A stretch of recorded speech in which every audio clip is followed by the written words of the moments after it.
ছি, হে লজ্জা রাখি কোথায়? 135 রান, সিঙ্গেল ডাবল নিলে 135 রান হয়ে যায়। এনে 4 আর 6 ফিটাইতে যায়। ওদের মাথায় কি গোবর নাকি অন্য কিছু আছে? এটা কথা? ওদের কোচরা কি শিখায়? কোচরা বললা দেয় না নামার আগে যে সিঙ্গেল ডাবল নিবা?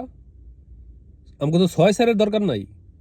120 বলে 135 রান, সিঙ্গেল ডাবল নাও, উইকেট হাতে রেখে লাস্টে 5 ওভার রান নাও, 4-6 মারো, উইকেটগুলো হাতে রাখো।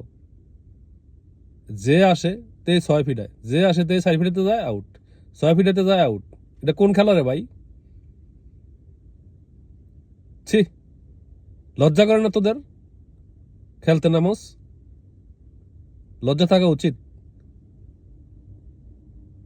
পাড়ার ছেলেরা, পাড়ার যে ছোট ছোট বাচ্চারা আছে না, তারাও পারবো। 120 বলে 135 রান, সিঙ্গেল ডাবল নিলেই তো হয়ে যায়।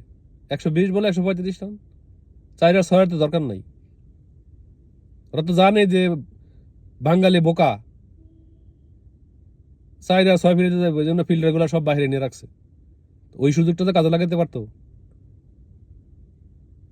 আর রিশাদের মাঝখানে নামাইলো না কেন? যখন স্পিন বোলিং ছিল তো রিশাদ মাঝখানে নামাইলে রিশাদ মিনিমাম 3-4টা 6 ফিটাতে পারতো।